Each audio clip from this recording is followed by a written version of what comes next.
आशीष का फोन आएगा तो उसे फोन कर लेना तुम। हम बीच में डिस्टर्ब नहीं होगा। अब लाइट जला दो।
गुरव प्रणाम। प्रणाम जय प्रणमामि सिया राम। सर्वान्। हाँ सर प्रणाम सर। कृष्ण प्रणाम। ओम नमो नारायणाय। ये थोड़ा साउंड बंद कर दो। ओम नमो नारायणाय। ओम कृष्णं नारायणं वन्दे। कृष्णं वन्दे व्रजप्रियम्। कृष्णं द्वैपायनं वन्दे। कृष्णं वन्दे पृथासुतं। सच्चिदानन्दरूपाय विश्वोत्पत्त्यादिहेतवे तापत्रय विनाशाय श्रीकृष्णाय वयं नुमः। यत्फलं नास्ति तपसा न योगेन समाधिना तत्फलं लभते सम्यक् कलौ केशवकीर्तनात्। द्रौपदी च परित्राता येन कौरवकश्मलात्। पालिता गोपसुन्दर्यः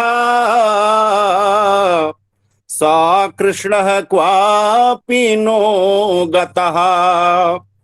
येषां चित्ते वशेद्भक्तिः सर्वदा प्रेम रूपिणी। नाते पश्यन्ति कीनाशम् स्वप्नेऽप्यमलमूर्तयः। प्रलयं हि गमिष्यन्ति श्रीमद्भागवत ध्वनेः कलेर्दोषा इमे सर्वे सिंह शब्दाद्वृका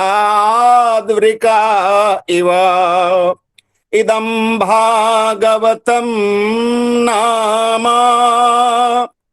पुराणं ब्रह्म संहितं भक्ति ज्ञान विरागाणां स्थापनाय प्रकाशितं सदा सेव्या श्रीमद्भागवती कथा यस्याः श्रवण मात्रेण हरिश्चित्तं समाश्रयेत् नारायण नारायण श्रीमन्नारायण नारायण नारायण नारायण नारायण श्रीमन्नारायण नारायण नारायण।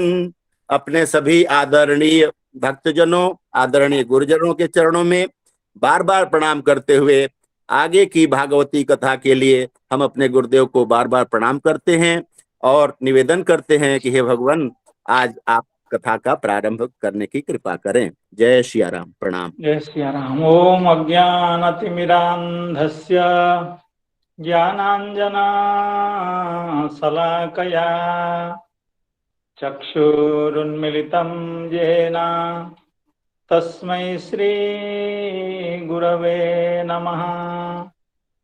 श्रीचैतन्यमनोभीष्टं स्थापितं येन भूतले स्वयं रूपः कदा मह्यं ददाति स्वपदान्तिकम्। वन्देऽहं श्रीगुरो श्रीयुतपदकमलं श्रीगुरून् वैष्णवांश्च श्रीरूपं साग्रजातं सहगण रघुनाथान्वितं तं सजीवं साद्वैतं सावधूतं परिजनसहितं कृष्णचैतन्यदेवं श्रीराधा कृष्णपादान् सहगण ललिता श्रीविशाखान्वितांश्च। हे कृष्ण करुणा सिंधो दीनबंधो जगत्पते गोपेश गोपिका कांत राधा कांत नमोस्तुते। तप्त कांचना गौरांगी राधे वृंदावनेश्वरी वृषभानुसुते देवी प्रणमामि हरिप्रिये। नमो महावदान्याय कृष्ण प्रेम प्रदायते कृष्णाय कृष्ण चैतन्य नाम्ने गौरत्विषे नमः। वाञ्छाकल्पतरुभ्यश्च कृपा सिन्धुभ्य एव च पतितानां पावनेभ्यो वैष्णवेभ्यो नमो नमः। जय श्री कृष्ण चैतन्य प्रभो नित्यानंद श्री अद्वैत गदाधर श्रीवासादि गौरभक्तवृंद। हरे कृष्ण कृष्ण कृष्ण हरे हरे हरे राम राम राम हरे हरे। नमो ओम विष्णुपादाय कृष्ण पृष्ठाय भूतले श्रीमते भक्तिवेदांत स्वामिन्निति नामिने। नमस्ते सारस्वते देवे गौरवाणी प्रचारिणे निर्विशेषा शून्यवादी पाश्चात्य देशतारिणे। तो आज के सायंकालीन इस कथा सत्र में यंत्र के माध्यम से जुड़े हुए समस्त भक्तजनों, संतजनों, विद्वज्जनों, श्रीमद् भागवत कथा रस पिपासु सुधीजनों के चरणों में बारंबार कृतज्ञता पुरस्सर प्रणाम निवेदन करता हूं। जैसे कि हम अभी कुबेर के पुत्र नलकुबर एवं मणिग्रीव के द्वारा भगवान की गई स्तुति का श्रवण कर रहे हैं, और इस स्तुति में सर्व प्रसिद्ध जो पद्य है, जिसको भागवत लोग, भक्त लोग अपने कंठहार के रूप में धारण करते हैं, उस पद्य का अर्थ हम कल श्रवण कर रहे थे। एवं उस पद्य को हम लोग श्री चक्रवर्ती पाद की व्याख्या के आधार पर एवं श्री श्रीधर स्वामी पाद के व्याख्या के आधार पर समझने की कोशिश कर रहे थे। तो भगवान की कृपा है, तो आज श्री जीव गोस्वामी पाद की जो व्याख्या है, वैष्णव तोषणी व्याख्या, उसके आधार पर एक बार और समझने की कोशिश करेंगे, क्योंकि यह अत्यंत दिव्य स्तुति है और सभी भक्तों को यह प्रिय भी है। वाणी गुणानुकथने श्रवणौ कथायां हस्तौ च कर्मसु मनास्तव पादयोर्नः स्मृत्यां शिरस्तव निवास जगत् प्रणामे दृष्टिः सतां दर्शनेस्तु भवत्तनूनाम्। वाणी गुणानुकथने श्रवणौ कथायां हस्तौ च कर्मसु मनास्तव पादयोर्नः स्मृत्यां शिरस्तव निवास जगत् प्रणामे दृष्टिः सतां दर्शनेस्तु भवत्तनूनाम्। इससे पहले श्लोक की जो व्याख्या थी, अनुजानी ही नौ भूमन तवानुचर किंकरो, अर्थात इसका एक अर्थ यह भी था कि आपके अनुचरों का किंकर हमको बनाइए।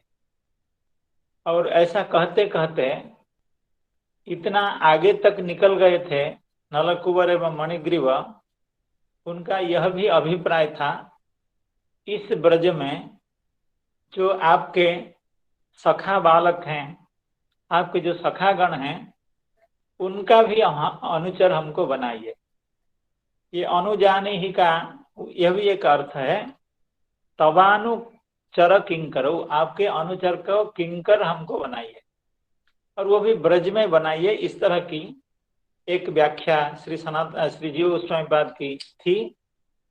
तो उसमें भगवान ने शायद यह कहा कि नारद महर्षि की यही इच्छा है कि आप देवता बन करके रहें एवं आप लब्ध भक्ति हों, अर्थात आपको भगवान की भक्ति प्राप्त हो एवं आप देवता बनकर के रहें।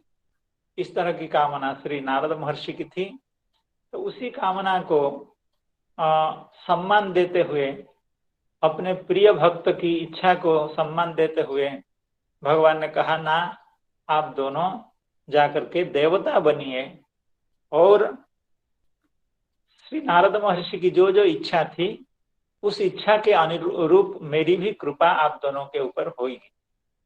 तो ऐसा सुनकर के ये दोनों ने भगवान से यह वर मांगा कि हे भगवान, हम कहीं भी रहें, हम देवता के रूप में भी रहें, लेकिन हमारी जो मति गति, हमारी चेष्टाएं, हमारे समस्त इंद्रियों की प्रवृत्ति आपकी भक्ति में हो, इसी बात की प्रार्थना कर रहे हैं। इससे पहले भी यह चर्चा हुई है कि स्तुतियों में मुख्यतः 3 चीजें होती हैं।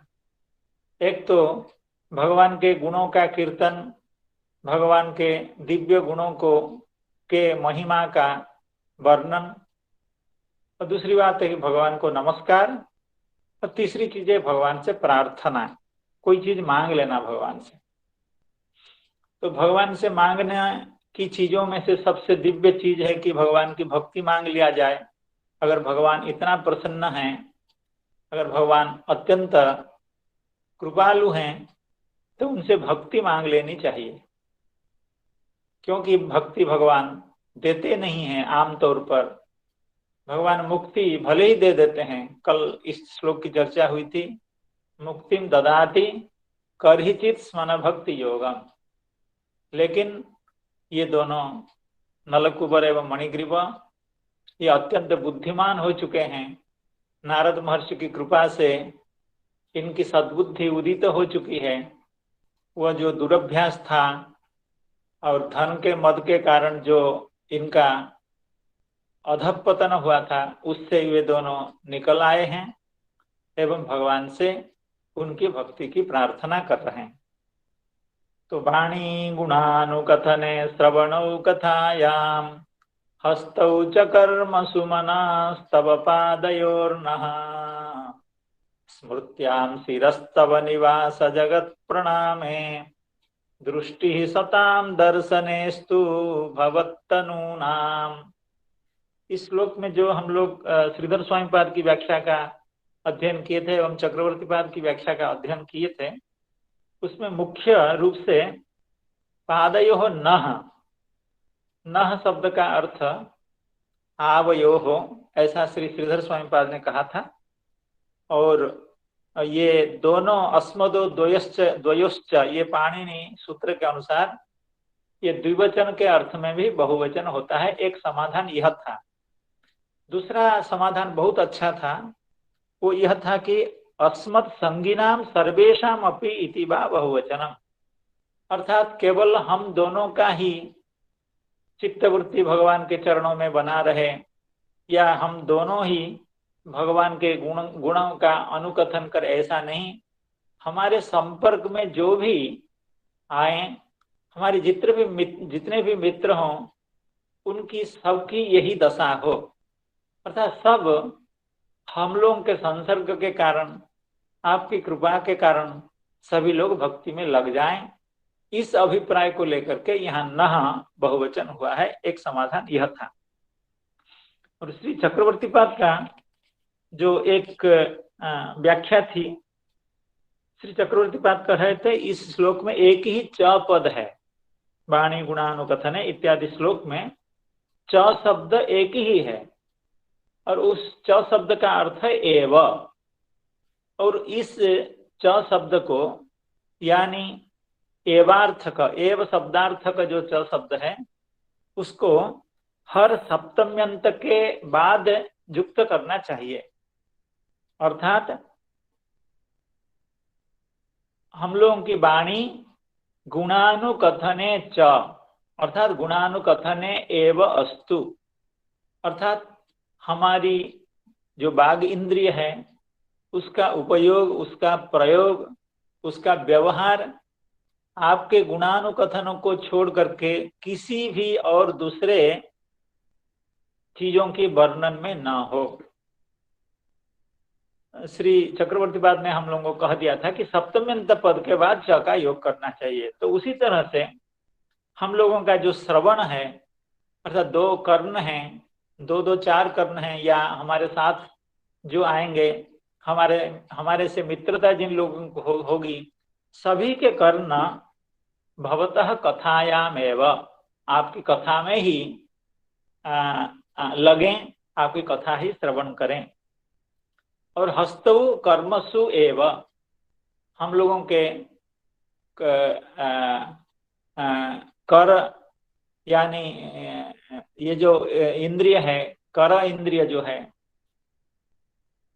पाणी इंद्रिय, पाणी रूपी जो कर्मेंद्रिय है, वो आपके कर्मों में ही लगे, अन्यत्र न लगे। उसी तरह से हमारा जो मन है वो आपकी स्मृति में ही लगे।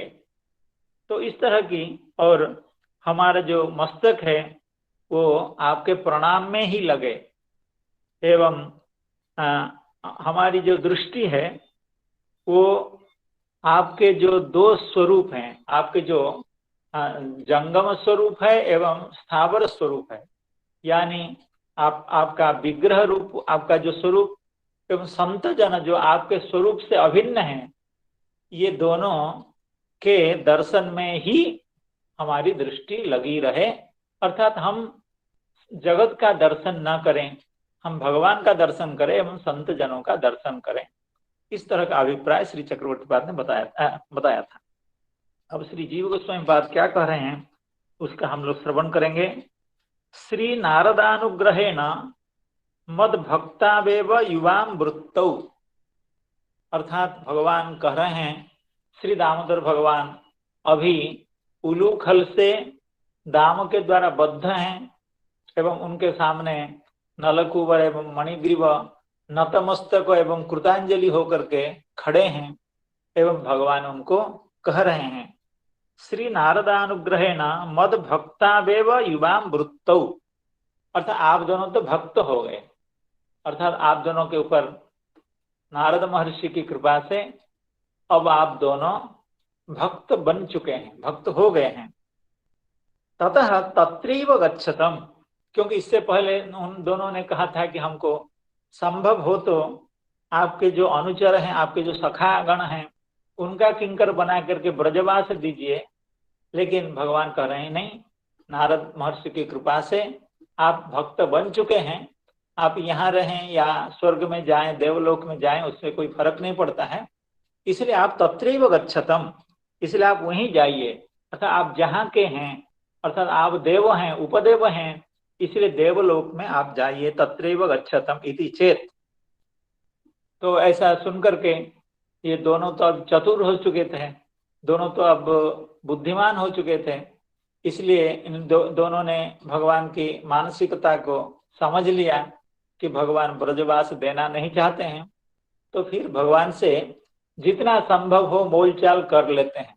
अगर ब्रजवास नहीं भी देते हैं तो उसी अनुरूप कोई ऐसा अच्छा वर मांग लेते हैं, कोई प्रार्थना कर लेते हैं। तो यही बात प्रार्थना करते हैं कि सर्वभक्ति प्रकारम देहि, ठीक है, आप ब्रजवास नहीं देना चाहते हैं, आपकी कृपा नहीं है, लेकिन हमको भक्ति के समस्त प्रकार दीजिए। अर्थात भक्ति के जितने भेद होते हैं, श्रवण कीर्तन आदि जो मुख्य नवविध भक्ति है, इसको छोड़ करके भी अनंत प्रकार भक्ति के जो भेद हैं, उन भेदों को हमको प्रदान कीजिए। अर्थात मुख्यतः हम अपनी इंद्रियों को, अपने मन को, अपने मस्तक को आपकी भक्ति में लगा सकें, इस तरह की कृपा करिए। इस तरह की स्तुति इस पद्य में करते हैं। सर्व भक्ति प्रकारम देहि इति भक्ति स्वभावेनैव प्रार्थयेते इति वाणी इति। भक्ति स्वभावेनैव प्रार्थयेते का मतलब है कि जब जीव के हृदय में भक्ति महारानी विराजमान होती हैं, प्रकाशित होती हैं, तो जीव के हृदय में यही इच्छा रहती है कि हम भक्ति करें।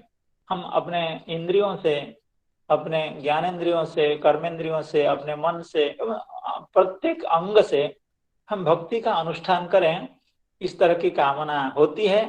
और उसी कामना को ये नलकुबर एवं मणिग्रीव भगवान से पूर्ण करने की प्रार्थना कर रहे हैं।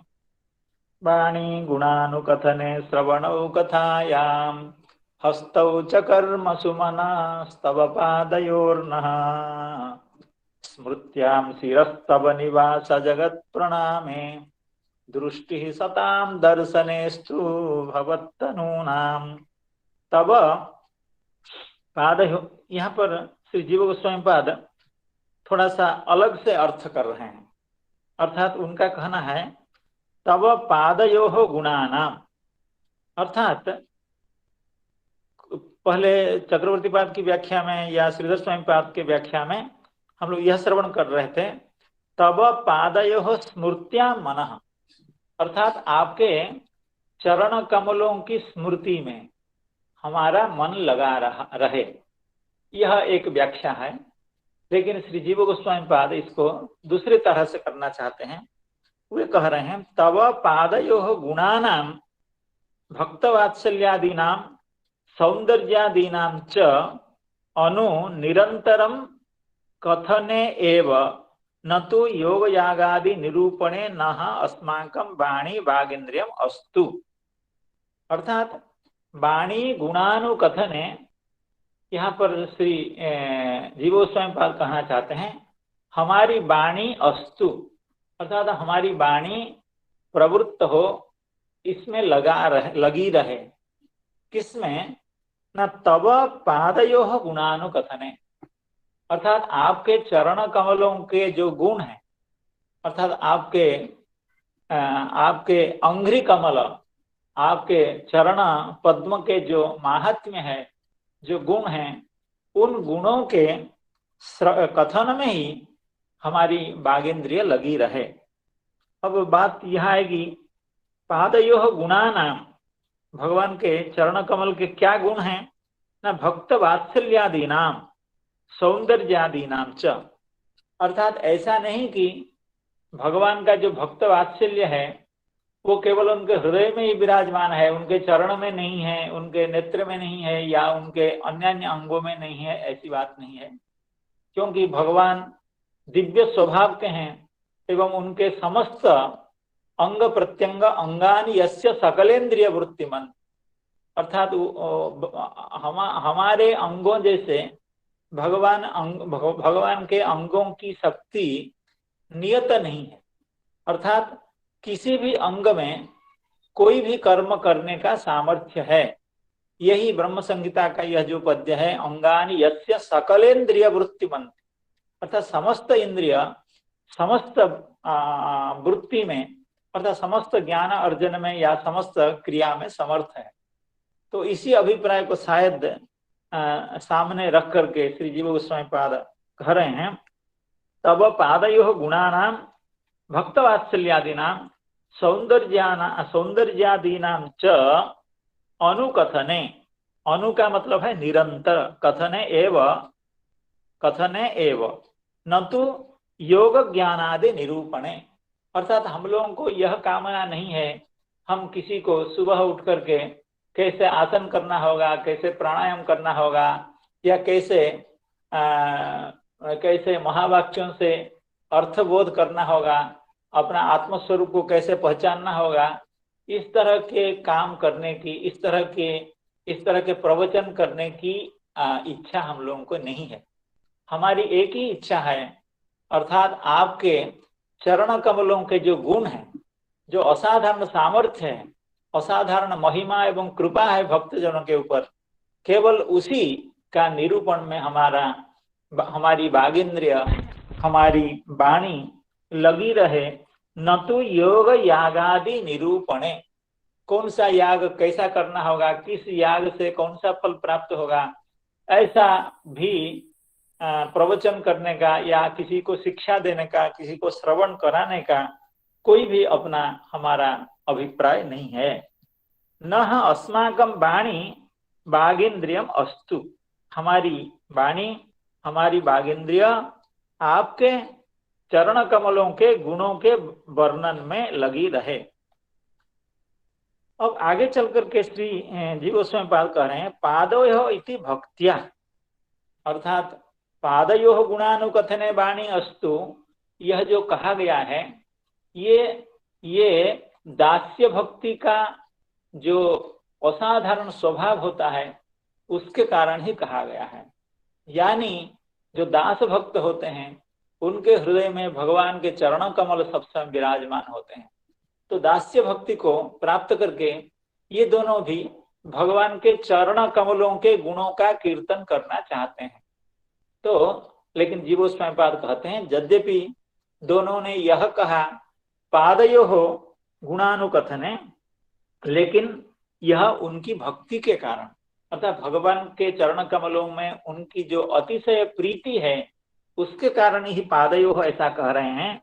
न तो तन्मात्र विवक्षया, ऐसा नहीं कि केवल भगवान का चरण कमलों का ही गुणानुकथन करें, भगवान के मुख कमल का, भगवान के कर कमल का, भगवान के अन्य अन्य अंगों के गुणानुकथन से उनको कोई विरोध है या उनको कोई अनिच्छा है, ऐसा नहीं है। ये उपलक्षण है न तो तन्मात्र विवक्षया। अर्थात हे भगवान, आपके समस्त सौंदर्य माधुर्य आदि जितने भी गुण हैं, आपके प्रत्येक अंग में, आपके प्रत्येक स्वभाव में, आपकी प्रत्येक इंद्रियों में जो अतिशय दिव्य गुण विराजमान है, जो भक्त कल्याणकारी गुण हैं, जो भक्त के वात्सल्य के कारण उन गुणों का तत्त काल में प्रकाश होता है, उन समस्त गुणों का अनुकथन में, बारंबार कथन में, निर्वचन में, निरूपण में हमारी जो वागिंद्रिय है, वाणी है, वह लगी रहे, यह उसका अभिप्राय है। वाणी गुणानुकथने श्रवणौ कथायाम, आपकी कथा में हमारे दोनों श्रवण लगे रहें। श्रवणौ इति द्विवचनेन, श्रवणेन्द्रिय, जैसे वाणी एक वचन है तो श्रवणो ऐसा दो वचन क्यों कहे? हमारा जो श्रवण ऐसा भी कह सकते थे, लेकिन श्रवणो इस द्विवचन को देख करके श्री जीव गोस्वामी पाद यह अभिप्राय देना चाहते हैं कि श्रवणो इति द्विवचनेन श्रवणेन्द्रियस्य साकल्येन प्रवृत्ति अभिप्रेता। अर्थात हमारा जो श्रवणेन्द्रिय है वो पूरी तरह से, वो पूर्ण रूप से हर समय आपके कथा में लगी रहे, अर्थात आपकी कथा का श्रवण करे, निरंतर श्रवण करे। अर्थात यह जो द्विवचन है, ये द्विवचन से साकल्य अर्थ का बोध हो। साकल्य अर्थात पूरी तरह से, समुदायेन, साकल्येन अर्थात सामुदायिक रूप से, अर्थात हर रूप से, प्रत्येक रूप से, सब समय आपके जो कथा है उसका श्रवण करता रहे। साकल्येन प्रवृत्ति अभिप्रेता एवं अग्रेपि, अर्थात आगे भी जो जो बातें कही गई हैं कि हमारा मन आपके चरण कमलों की स्मृति करे, तो वो भी, उसका भी अभिप्राय ये साकल्येन, अर्थात हमारी समस्त इंद्रियां आपके गुणों में, आपकी सेवा में,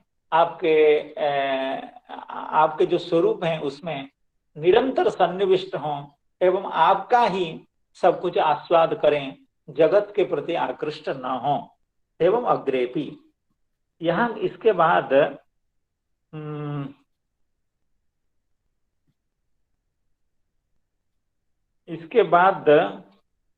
दो पंक्ति ऐसी आ गई है जो इसके साथ मेल नहीं खाती है, तो उसको हमने छोड़ने का निर्णय किया। फिर आगे जो है उसको श्रवण करते हैं। तो कथायाम इत्यत्रापि, वाणी गुणानुकथने श्रवणो कथायाम, अर्थात गुणानुकथने वाणी और श्रवणो कथायाम। तो कथायाम यहाँ मतलब किसकी कथा में? ना यहाँ भी पादयो कथायाम ऐसा अर्थ होगा, क्योंकि पादयो गुणानुकथने वाणी, पादयो कथायाम श्रवणौ, तो कह रहे हैं कथायाम इत्यत्रापि गुण कथायाम इत्यर्थः, अर्थात आपके गुण कथा में, अर्थात आपकी लीला कथाओं में, अर्थात भगवत संबंधी, आप संबंधी जितनी कथाएं हैं, अर्थात आपका जहाँ निरूपण हो रहा हो, ऐसी कथा में हमारा श्रवण, अर्थात हमारा जो श्रोत्रेंद्रिय है वो निरंतर बना रहे। कथायाम इत्यत्रापि गुण कथायाम इत्येव पूर्वस्वारस्यात्, पूर्वस्वारस्यात् अर्थात जैसे पहले कहा गया था पादयो गुणानुकथने, अर्थात यहाँ पादयो शब्द का अर्थ यह किया गया कि आपके ये उपलक्षण है, अर्थात आपके समग्र सामग्रिक रूप से आपके जो गुण है उसके निरूपण में। तो यहाँ भी उसी तरह से सामग्रिक रूप से, अर्थात आपका जो समग्र रूप है उसकी जो कथा है, उसकी कौन सी कथा? ना उसकी जो गुण कथा एवं उसकी जो लीला कथा, उन कथाओं में हमारा श्रवण बना रहे। पूर्व स्वारस्याध्ययम। और कर्मसु पूजा परिचर्या लक्षणेषु, हे भगवान, आपकी चरण सेवा, आपके विग्रह सेवा एवं आपके मंदिर परिचर्या आदि, मंदिर मार्जन आदि कर्म में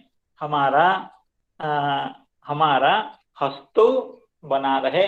हमारे जो कर हैं, हमारे जो पाणी इंद्रिय हैं, जो कर्मेंद्रिय हैं वह आपके मंदिर की सेवा में, श्री विग्रह की सेवा में सब समय बनी रहे। कर्मसु पूजा परिचर्या लक्षणेषु च शब्दः सर्वैः अन्वयेति। इस बात को चक्रवर्ती पाद इससे भी अति सुंदर से प्रतिपादन किए थे कि च शब्द का सब जगह अन्वय होना चाहिए, समस्त सप्तम्यंत पद के बाद अन्वय होना चाहिए, एवं च शब्द का अर्थ है निर्धारण एवार्थक, अर्थात गुणानुकथने एव, कथायाम एव, कर्मसु एव इत्यादि वो बताया जा चुका है। वाणी गुणानुकथने श्रवणौ कथायाम हस्तौ च कर्मसु मनस्तव पादयोर्नः स्मृत्याम शिरस्तव निवास जगत प्रणामे। तो आगे कह रहे हैं शिरः इति तत्र प्राधान्यात् अवशिष्टत्वाच्च, क्योंकि हम लोग जानते हैं इंद्रियों से हृषिकेश सेवनम भक्ति रुच्यते, अर्थात समस्त इंद्रियों से, कर्मेंद्रियों से एवं ज्ञानेन्द्रियों से भगवान की सेवा होनी चाहिए। यही भक्ति का स्वरूप है, यही भक्ति का लक्षण है। लेकिन उसमें सिर नहीं आता है, क्योंकि सिर न तो कर्मेंद्रिय है, न ज्ञानेन्द्रिय है, न अंतर इंद्रिय है। तो उसकी व्याख्या देते हुए श्री सनातन जीव गोस्वामी पाद कह रहे हैं शिरः इति तत्र प्राधान्यात्, अर्थात यद्यपि वह कोई कर्मेंद्रिय या बागेंद्रिय नहीं है शिरः, फिर भी वह उन्नत इंद्रिय है, उन्नत अंग है, अर्थात उच्च अंग है, सर्वश्रेष्ठ अंग है, इसलिए उसका भी उल्लेख किया जाता है। अर्थात हे भगवान, हम अपने इंद्रियों से जैसे आपकी सेवा कर पाए, उसी तरह से हमारे जो मस्तक हैं, हमारे जो सिर हैं, उससे भी आपकी सेवा हम करें। तो सिर से भगवान की कैसी सेवा होती है? भगवान का प्रणाम, दंडवत प्रणाम, भूमिष्ठ होकर के प्रणाम, भूमि में मस्तक को रख करके भगवान को जो प्रणाम किया जाता है, वही भगवान की सेवा है। शिरः इति तत्र प्राधान्यात् और अवशिष्टत्वाच्च, अर्थात जब अन्य अन्य अंगों का उल्लेख हो गया, तब अभी सामने बचा एक बहुत बड़ा अंग जो मस्तक है, जिसमें बहुत कुछ क्रियाएं चिंतनादि जीव करता है। ऐसा एक उन्नत जो अंग है, उसकी बारी आई, इसलिए उसका भी उल्लेख किया गया है। स्मृत्याम शिरस्तव निवास जगत प्रणामे। अब निवास जगत प्रणामे यहाँ लेकर के थोड़ी सी समस्या है।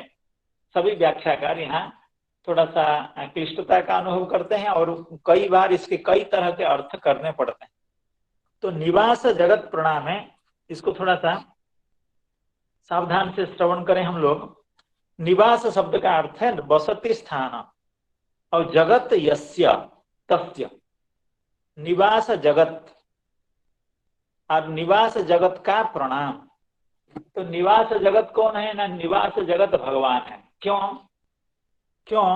निवास माने बसती स्थान, अर्थात बसती स्थान है जगत जिसका, अर्थात जगत जिसका बसती स्थान है। क्योंकि भगवान तत्सृष्ट्वा तदेव अनुप्राविशत्, भगवान इस संसार को बना लेते हैं।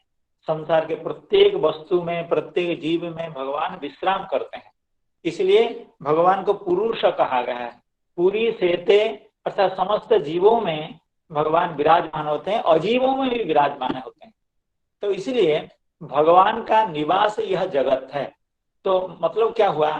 निवास जगत अर्थात निवास अर्थात आश्रय स्थानम जगत यस्य, इसका मतलब है यस्य जगत निवास स्थानम, अर्थात जगत यस्य निवास स्थानम। इस तरह का जगत निवास शब्द का अर्थ हो गया भगवान।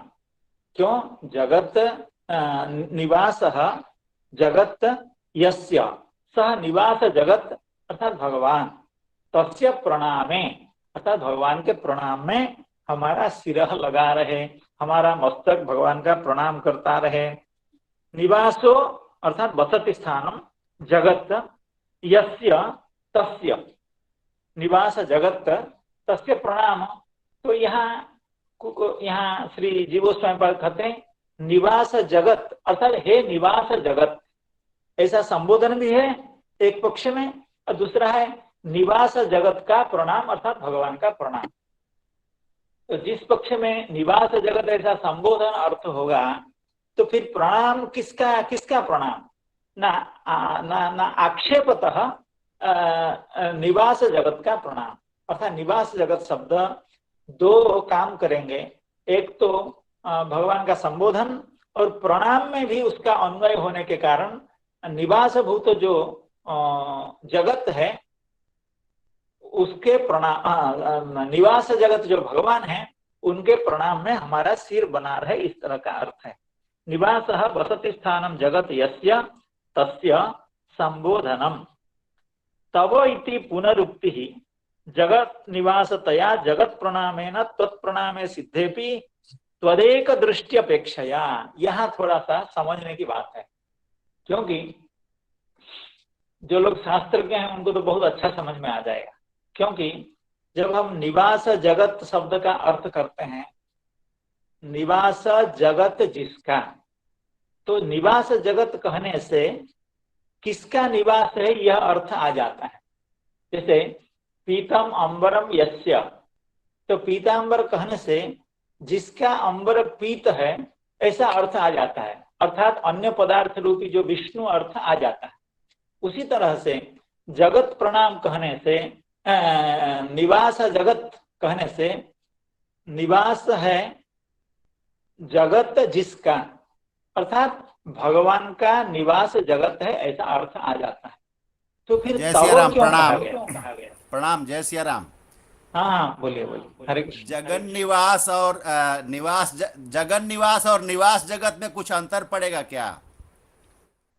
देखिए, जगन निवास शब्द तो प्रसिद्ध शब्द है, उसमें कोई समस्या नहीं, अर्थात जगत का निवास स्थान भगवान है।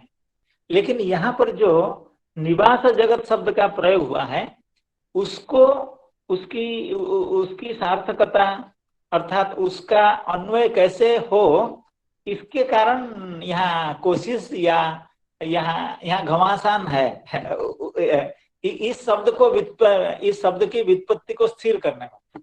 और जगत निवास जो है उसकी कोई समस्या नहीं है, क्योंकि जगत का निवास अर्थात हे जगन निवास या श्रीनिवास, जगन निवास ये भगवान का नाम है, उसमें कोई समस्या नहीं है।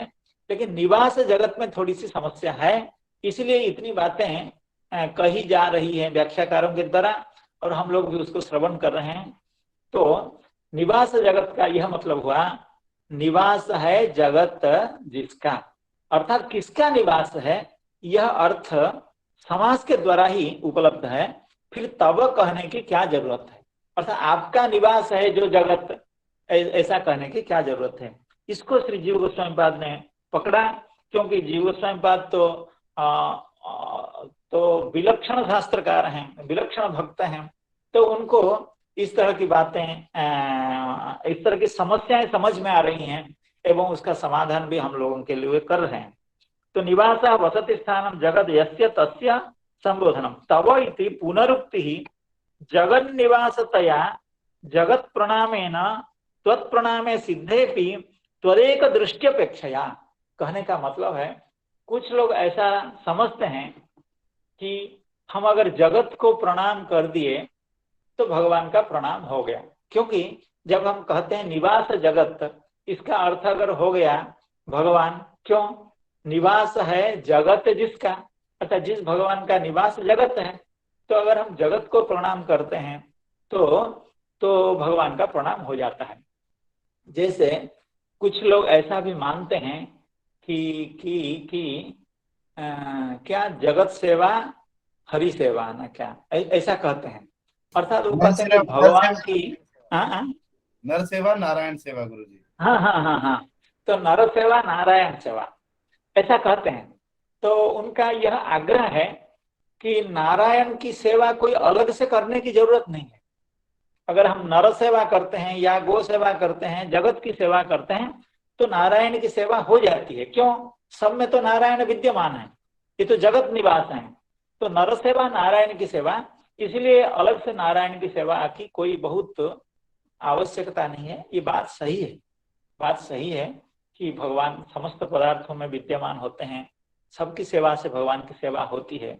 लेकिन समस्त जीवों की सेवा या सबकी सेवा नारायण दृष्टि से होनी चाहिए। अर्थात जगत नारायण है, इसलिए जगत सेवा से नारायण सेवा होती है। इस दृष्टि को छोड़ करके इस दृष्टि के जगह पर दृष्टि ऐसी होनी चाहिए, सभी में नारायण विद्यमान है। हम नारायण की सेवा, किसी भी व्यक्ति की अगर सेवा कर रहे हैं, हम नारायण की सेवा कर रहे हैं। ये तो एक बात यह हो गई। और दूसरी बात है, जो ऐसी भी सेवा करते हैं, अर्थात नारायण सेवा मान करके जो नर की सेवा करते हैं या जगत की सेवा करते हैं, उनको भी अलग से स्वतंत्र रूप से नारायण की सेवा करने की आवश्यकता है। इसलिए तव निवास जगत प्रणाम है, ऐसा कहा गया है। इस पंक्ति को एक बार सुन लें तो अच्छा लगेगा। तव इति पुनरुक्ति ही जगन निवासतया जगत प्रणामेन त्वत्प्रणामे सिद्धेपि। अगर हम जगत का प्रणाम करते हैं तो भगवत प्रणाम हो ही जाता है। जैसे हम रास्ते में चलते हैं, मित्र लोग आते हैं तो उनको प्रणाम करते हैं, नमस्कार करते हैं, तो इसका मतलब हुआ भगवान का प्रणाम हो गया। इसलिए अलग से मंदिर में जाकर के या सुबह प्रतिदिन घर में 10 बार 15 बार प्रणाम करने की जरूरत नहीं है। शायद कहते कि ना, ऐसा नहीं है। जगन निवासतया जगत प्रणामेन त्वत्प्रणामे सिद्धेपि, ये भी एक तरीका है। जगत के प्रणाम करने से भगवान का भी प्रणाम हो जाता है। ऐसे भी संत हैं जो कुत्ते को देख करके भी प्रणाम करते हैं, गधे को देखकर भी प्रणाम करते हैं, ऐसे भी हैं संत। लेकिन वो ऐसे नहीं है कि मंदिर में जाकर के भगवान का प्रणाम नहीं करते। मंदिर के भगवान का प्रणाम करते करते करते करते उनका चित्त इतना शुद्ध हो जाता है, वो सब जगह पर भगवान का दर्शन करते हैं। इसलिए वो कुत्ते का भी प्रणाम करते हैं और गधे का भी प्रणाम करते हैं। ये कैसे संभव हुआ? ना मंदिर में विग्रह में भगवान को प्रणाम करते करते, उनकी सेवा करते करते, भक्ति करते करते चित्त इतना शुद्ध हो गया कि उनको कहीं भी भगवान दिखते हैं। तो अन्यथा अगर हम इसको दूसरे तरह से चलें कि नारायण की सेवा करते हैं, नर की सेवा करते हैं तो नारायण की सेवा हो जाएगी, तो वो ठीक नहीं है। इसलिए जगन निवासतया जगत प्रणामेन त्वत्प्रणामे सिद्धेपि त्वदेक दृष्ट्यपेक्षया, यह शब्द बहुत महत्वपूर्ण है। त्वदेक दृष्ट्य अपेक्षया, अर्थात जब भी हम किसी को प्रणाम करें त्वदेक दृष्टि करें। अर्थात हे भगवान, आप इस कुत्ते में विराजमान हैं, आप इस गधे में विराजमान हैं, आप इस पशु में विराजमान हैं, आप गुरुदेव में विराजमान हैं, आप मित्रों में विराजमान हैं, आप जगत के कण कण में विराजमान हैं, आप प्रत्येक जगह में विराजमान हैं। इसलिए आप ही को मैं प्रणाम कर रहा हूँ। इसीलिए जगन निवास शब्द से भगवान का निवास ऐसा अर्थ प्रकाशित होने पर भी तव शब्द जो दिया गया उसका शायद ऐसा तात्पर्य है। श्री जीव गोस्वामी पाद कह रहे हैं, तव इति पुनरुक्ति जगत निवासतया जगत प्रणामेन त्वत्प्रणामे सिद्धेपि त्वदेक दृष्ट्यपेक्षया। और आगे कह रहे हैं तव निवास भूता, तव निवास जगत प्रणामे, इसकी दूसरी व्याख्या करना चाहते हैं श्री जीव गोस्वामी पाद। तव निवास भूता ये जगतः, ये जगत शब्द हम तो जानते थे नित्य क्लीवलिंग है, लेकिन यह पुंलिंग भी है। अगर यह विशेषण हो जाए और उसका जो जो जो जो व्युत्पत्ति लभ्य अर्थ है, अर्थात जो उसका शक्यार्थ है, उस अर्थ में गच्छति इति जगत, और वह अगर विशेषण के रूप में प्रयुक्त हो तो वो पुंलिंग होता है। तो उसी बात को श्री जीव गोस्वामी पाद कहते हैं तव निवास भूता ये जगतः, अर्थात आपके निवास भूत जो जगत है, जगत का मतलब है जंगम रूपाः श्री वैष्णव रूपाः, क्योंकि चलायमान भगवान है वैष्णव, अर्थात जो भक्त हैं वो जगत भगवान है, अर्थात वो स्थिर, अर्थात वो चलायमान भगवान है। और मंदिर में विराजमान जो भगवान के श्री विग्रह हैं वो तो स्थावर भगवान है। और जो संत जन होते हैं, जो भक्तजन होते हैं, जिनके हृदय में भगवान विराजमान होते हैं, वे जंगम भगवान होते हैं। तो उसी बात को कह रहे हैं तब निवास भूता जे जगत, जगत ये प्रथमा बहुवचन है, अर्थात जंगम रूपाः श्री वैष्णव रूपाः तेषां प्रणामे। तो तव निवास जगत प्रणामे, अर्थात आपका निवास रूपी जो जगत है, जगत अर्थात वैष्णव जन है, उनके प्रणाम में हमारा सिर झुका रहे। और आगे कह रहे हैं श्री वैष्णव रूपः तेषां प्रणामे, और वहां उदाहरण देते हुए कह रहे हैं शिरश्च तस्यो भयलिंगम आनमेत, शिरश्च तस्यो भयलिंगम आनमेत। अर्थात यह जो उद्धरण है यह दशम स्कंध के 80वें अध्याय में आया है। 80वें अध्याय में श्री सुदामा जी का चरित्र है।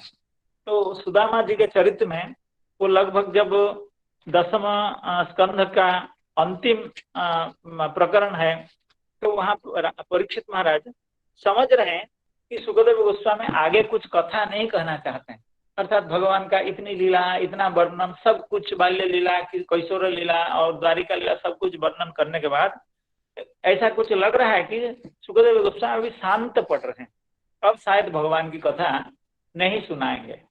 तो परीक्षित महाराज जी व्याकुल हो गए। व्याकुल होकर के कह रहे हैं भगवन् यानि चान्यानि मुकुंदस्य महात्मनः वीर्याणि अनंत वीर्यस्य श्रोतुमिच्छामहे प्रभो। हे भगवान, कुछ और अगर बचा हो, क्योंकि हमको तो मालूम नहीं है भगवान की कितनी लीलाएं हैं। आप तो भगवान के अत्यंत प्रिय भक्त हैं, आप साक्षात भगवान के स्वरूप हैं, आप जानते हैं, आप ही भली भांति जानते हैं भगवान की कितनी कितनी अपूर्व क्या क्या लीलाएं हैं। इसीलिए आप कृपा करके हमको यानी चान्यानि भगवान यानी चान्यानि मुकुंदस्य महात्मनः वीर्याणि अनंत वीर्यस्य श्रोतुमिच्छामहे प्रभु। अर्थात ऐसी प्रार्थना श्री राजा परीक्षित जी महाराज कर रहे हैं सुखदेव गोस्वामी से। उसी प्रसंग में आपने कहा सावाग यया तस्य गुणान् गृणीते करौ च तत्कर्म करौ मनश्च स्मरेद वसंतम स्थिर जंगमेषु शृणोति तत्पुण्य कथास्त कर्णः। अर्थात वही वाणी है जो भगवान का गुण कीर्तन करे, वही हस्त है जो भगवान का कर्म करे, वही मन है जो भगवान का स्मरण करे, इत्यादि इत्यादि कह करके आगे कह रहे हैं शिरस्तु तस्यो भयलिंगमानमेत तदेव यत् पश्यति तद्धि चक्षुः शिरश्च तस्य उभयलिंगम आनमेत। अर्थात वही सिर, वही मस्तक, वही मूर्धा है, वही मस्तक है जो भगवान का उभय लिंग को प्रणाम करे। तो यहाँ उभय लिंग का जो व्याख्या है उसको और जो व्याख्याकार हैं तो उन लोगों ने कहा कि जो शायद स्थूल सूक्ष्म आत्मक जगत है या कार्य कारणात्मक जगत है उसका प्रणाम करें। लेकिन गौड़ीय आचार्यों ने चक्रवर्ती पाद, जीव गोस्वामी पाद उभय लिंग शब्द का यही अर्थ बताया कि भगवान का जो श्री विग्रह मंदिर में विराजमान हो, जो चलते नहीं है, जो नित्य स्थावर के रूप में विराजमान होकर के भक्तों के कृपा करते हैं, वे भगवान का एक लिंग है। और एक लिंग है जो विचरण करते हैं, यहाँ से वहां जाते हैं, भक्तों को कृतार्थ करने के लिए, गृहस्थ को कृतार्थ करने के लिए। परीक्षित महाराज जी जैसे असहाय व्यक्ति जो ब्राह्मण के अभिशप्त थे, जिनको कोई भी रास्ता नहीं था, उनको कृपा करने के लिए श्री सुखदेव गोस्वामी के रूप में उपस्थित हुए।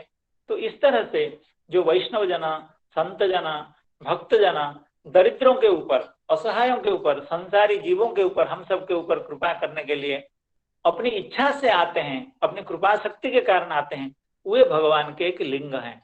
ये चल लिंग है, सचल लिंग है। इसलिए तस्यो भयलिंगम आनमेत। तो इस तरह की बात वहां कही गई है। उसी बात को श्री जीव गोस्वामी कह रहे हैं शिरश्च तस्यो भयलिंगम आनमेत।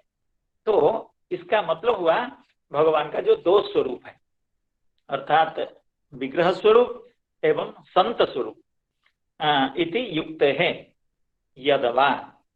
या ऐसा भी अर्थ है तव निवासोयम यो ब्रज, ये तव निवास जगत प्रणाम है। देखिए, जब शब्द से स्पष्टतः कोई प्रसिद्ध अर्थ नहीं निकलता है तो व्याख्याकार लोग, विद्वान लोग उसको कई तरह से एक्सपेरिमेंट करते हैं, कई तरह से अर्थ निकालने की कोशिश करते हैं। उसमें जो अर्थ सूट कर जाए, जो बहुत अच्छा लगे, जो हृदय को स्पर्श कर ले, उस तरह की कोशिश करते हैं। तो जीव गोस्वामी बाद आगे कर रहे हैं, तव निवास जगत प्रणामे का यद्वा तव निवासोयम यो ब्रजः। तव निवास, आपका निवास, क्योंकि आप अभी विराजमान हैं, अभी क्या, आप तो नित्य विराजमान हैं ब्रज में। तव निवासोयम यो ब्रजः तत्रस्थस्य जगतः, अर्थात ब्रज में विद्यमान जो भी है, जो जगत है अर्थात सब कुछ, तत्र विद्यमानस्य ब्रजः तत्रस्थस्य जगतः माने सर्वस्य दूरतोपि प्रणामे दृष्टि चक्षुरिंद्रियम भवत तनुर्विशेषः प्रणामे।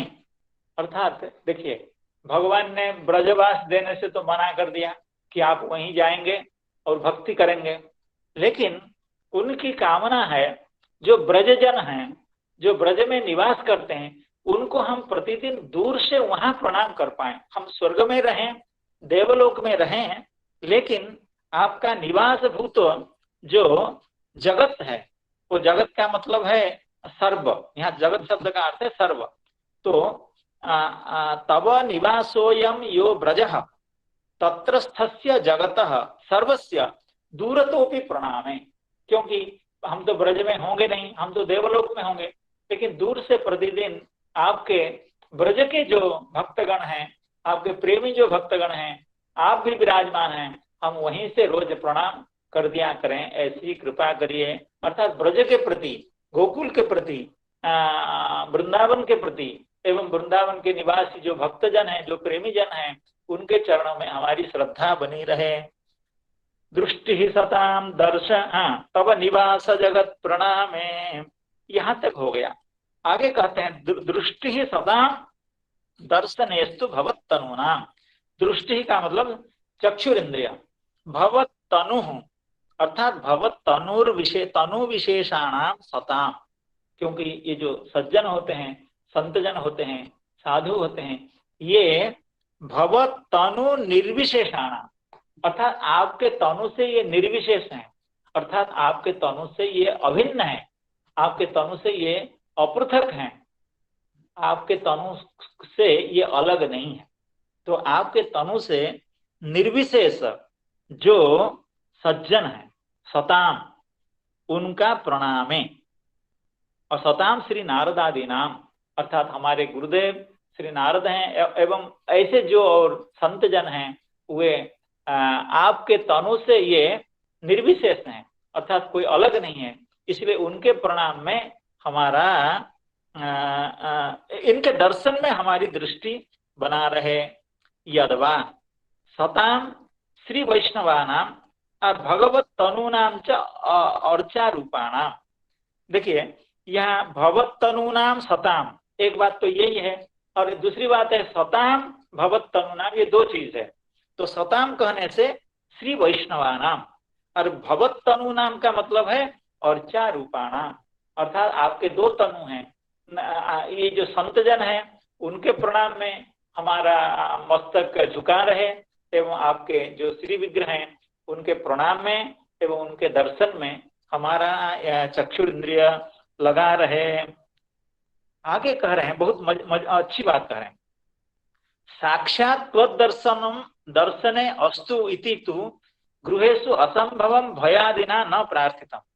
देखिए, भगवान सामने विराजमान हैं, दोनों प्रार्थना कर सकते हैं, प्रार्थना कर रहे हैं, कह रहे हैं आपके जो तनु हैं, अर्थात आपका जो श्री विग्रह है, उनके दर्शन में हमारी दृष्टि बनी रहे, और आपके जो संत जन हैं, उनके दर्शन में हमारी दृष्टि बनी रहे।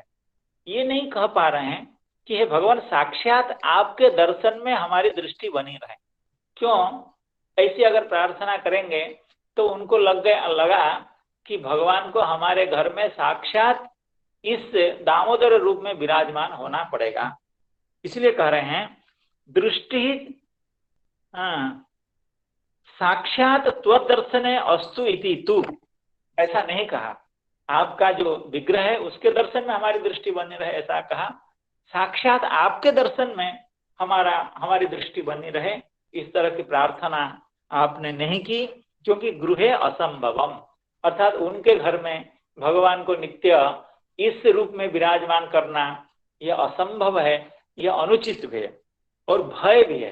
क्योंकि अगर भगवान इस विग्रह के रूप में हमारे घर में नित्य विराजमान रहेंगे तो पता नहीं हम किस तरह की सेवा कर पाएंगे, नहीं कर पाएंगे। अगर विग्रह के रूप में है तो थोड़ी बहुत अगर हम कुछ नेग्लिजेंस अर्थात थोड़ी कमजोरी अगर रही तो विग्रह तो क्षमा कर देंगे या हमारे चित्त में इतनी कुंठा नहीं होगी। लेकिन साक्षात दामोदर के रूप में अगर विराजमान होंगे तो पता नहीं हम उनकी सेवा यथायथ कर पाएंगे या नहीं कर पाएंगे। इस तरह से भयादिना न प्रार्थितम, इसलिए आपने प्रार्थना नहीं की। अर्थात ये नहीं कहा कि भगवान आप ही हमारे दृष्टि में निरंतर विराजमान हो, ऐसी प्रार्थना आपने नहीं की। ये कहा आपके सताम एवं भवत तनुना, अर्थात आपके भक्तजन उनके दर्शन में हमारी दृष्टि बनी रहे और आपका जो श्री विग्रह है उसके दर्शन में हमारी दृष्टि बनी रहे, अर्थात हमको नित्य विग्रह सेवा प्राप्त हो एवं नित्य संत जनों का दर्शन एवं साधु संग नित्य प्राप्त हो, इस तरह की प्रार्थना कर रहे हैं। और आगे कह रहे हैं एवं स्पर्शादिकम उपलक्ष्यम, क्योंकि दृष्टि सताम दर्शनेस्तु, अर्थात संत जनों के दर्शन में हमारी दृष्टि बनी रहे। अर्थात कहने का मतलब हुआ इस श्लोक में जो नलकुबर एवं मणिग्रीवों ने प्रार्थना की है, ये समस्त इंद्रियों को भगवान की भक्ति में लगाने की बात नहीं कह पाए। इसका यह मतलब नहीं कि वो नहीं चाहते थे, लेकिन नहीं कह पाए क्योंकि जल्दीबाजी थी। जल्दीबाजी ये थी पेड़ तो गिरा हुआ है, सभी लोग अभी आ जाएंगे, फिर हमको देख करके सोचेंगे ये दोनों कहाँ से आ गए और लाला को क्या हो गया, ये तो नीचे पड़ा हुआ है, एक रज्जू से बंधा हुआ है और उदूखल से बंधा हुआ है। इसलिए उनको थोड़ा जल्दीबाजी थी, इसलिए इतने स्पष्ट भाषा में इतने विस्तार से वे नहीं कह पाए। तो इस श्लोक में जहां कह पाए, यहाँ 5 इंद्रियों की बात कही गई है, अर्थात हमारी बाघ इंद्रिय, हमारे श्रवणेन्द्रिय, हमारा जो पानी रूपी कर्मेंद्रिय, हमारी दृष्टि एवं हमारा मन, अर्थात 11 इंद्रियों में से केवल 5 इंद्रियों की बात कह पाए, अर्थात इन 5 इंद्रियों से हम आपकी सेवा कर सकें, आप कृपा कीजिए। प्लस सिरह, मस्तक, अर्थात अगर हम 11 इंद्रियां लें और मस्तक लें तो 12 अंग होते हैं, 5 कर्मेंद्रिय, 5 ज्ञानेन्द्रिय 10, मन 11 और सिरह मस्तक वो 12, अर्थात 12 इंद्रियों से हम भगवान की सेवा करें, ऐसा तो नहीं कर पाए, केवल 6 के द्वारा कह पाए। लेकिन इस चीज को जब हम अम्बरीश महाराज जी के प्रसंग में पढ़ेंगे, वहां पर स्पष्ट रूप से केवल 2 इंद्रियों को बात करके, अर्थात पायु एवं उपस्थ, इन दोनों इंद्रियों को छोड़ करके बाकी 9 इंद्रिय एवं 10वां जो मस्तक है उसके द्वारा भगवान की कैसे वो सेवा कर रहे थे, उसका वर्णन बखूबी से बहुत सुंदर ढंग से वहां किया गया है। तो इस तरह से भक्तजनों की कृपा से, श्री जीव गोस्वामी पाद की कृपा से, श्री चक्रवर्ती पाद की कृपा से, श्रीधर स्वामी पाद की कृपा से, आप समस्त संत जनों के आशीर्वाद, आनुकूल्य, सदिच्छा एवं कृपा करुणा से भगवान की ऐसी दिव्य कथाओं को कहने सुनने का अवसर मिलता है। इसलिए सभी के चरण कमलों में बारंबार प्रणाम निवेदन पूर्वक आज की कथा का विश्राम कर रहे हैं। हरे कृष्णा कृष्णा कृष्णा हरे हरे, हरे राम राम राम हरे हरे। पुनः बार बार प्रणाम, दंडवत, जय सिया राम।